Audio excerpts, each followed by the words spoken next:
Purple Rose of Cairo was released in 1985. It is written and directed by Woody Allen.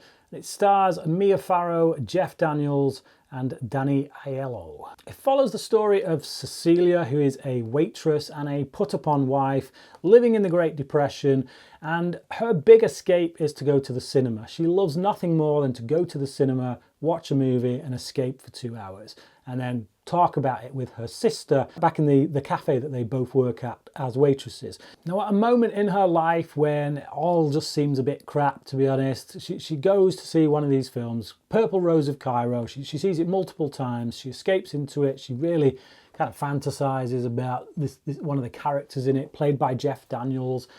And then something wacky happens, something I wasn't expecting. I didn't know anything about this film other than a friend of mine, Tim Williams. He kept telling me that you have to see it, like, irrespective of what you think of Woody Allen and, you know, whatever he's done, this, that and the other, and where he's at right now. If you're going to check out anything of his body of work, you need to watch The Purple Rose of Cairo. I wasn't expecting what happened, which is this character in the film, within the film, played by Jeff Daniels, comes out of the screen. He just comes out and just walks out of the screen, and then the rest of the film is all about this waitress woman, this Cecilia, kind of building a relationship with this character from the movie, and then the people who made the movie getting involved, because you can't just have a character just walking off the screen and running around, and it's all told in a very kind of farcical, humorous nature, where the situation itself obviously is completely out the realms of believability, and yet people talk about it as if it's just happened. How do we deal with this? But really, this is a love letter to cinema. It's also a bit of a death knell. It points out all the many kind of things that's wrong with living your life through the lens of cinema, and not actually kind of coming into the real world. Now, without giving too much away, I would say that the ending is a bit of a downer, but I feel like it's earned. I feel like there's only one place this film could have gone, logically, and you only realise that that's the only place it could have gone when you get there. It's not the ending we wanted, but it's the ending we deserved. Mia Farrow's great in this. Jeff Daniels in particular is great, playing multiple roles. So he plays this character that's come out of the screen, this adventurer who's very kind of whimsical, very naive, very good-natured. And then he plays the actor who played him. The studio get the actor involved. They say, look, you played this guy, go and track him down, bring him back for us, get him on the screen where he belongs, or your career's at stake. So it's funny watching him like kind of chase around this guy that he played and bounce off himself. There's a couple of scenes where he's literally having to talk with himself, and they do that old thing where, you know, they've clearly set up the wide, and then they film all his scenes on one side, and then they go and they film the other version of him scenes on the other side.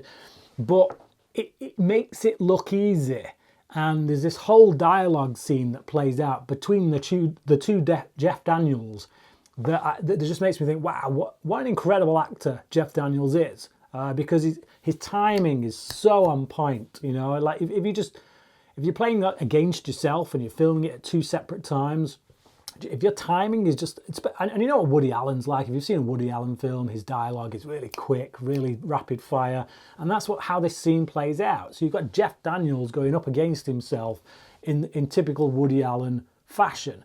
So if his timing is just a little bit off, this scene wouldn't work. Now, as I say, you know, as much as this is a love letter to cinema, it's also kind of it paints not the best picture in some certain regards, which particularly of the movie industry. You know, like no one in the movie industry within this, whether it's the Jeff Daniels, the actor character that he's playing, as opposed to the one who jumps off the cinema screen, he's a bit of a sleaze, really. He's so caught up with himself that he can't see anything else around him, which is quite amusing at times when you see some of the scenes that play out. You know, he doesn't really have much time for anyone until they start blowing smoke up his ass, and then he's all over them. It's a bit of a ringing indictment of just how sleazy Hollywood is and how money orientated it is, how fame orientated it is. But also it takes a little pot shot, I would say, at the viewer for holding those in the Hollywood machine up on such a pedestal as the Cecilia character does here.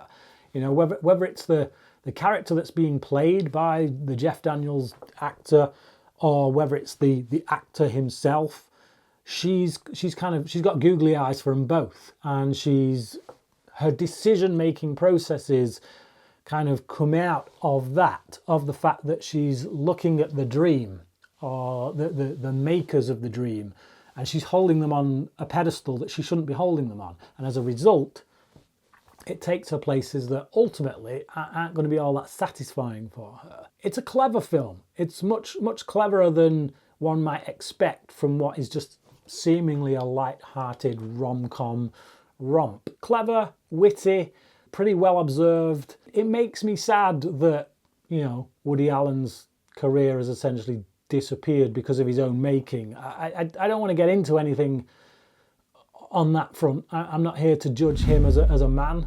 I can't say I know all the ins and outs of everything that he's accused of doing, has done, may have done, whatever. Purely on film terms, in its own right, the work that everyone else brings to it, such as Farrow and Daniels, it is a really good film. When it comes to movies, about movies, it's up there. It's up there with the likes of, you know, Singing in the Rain and things like that. But if you've seen The Purple Rose of Cairo, what did you think about it? Am I just blowing smoke where it shouldn't be blown? Can your view of Woody Allen and what you know about him now shape your opinion of it too much, where you can't be subjective, you can't be objective, I should say?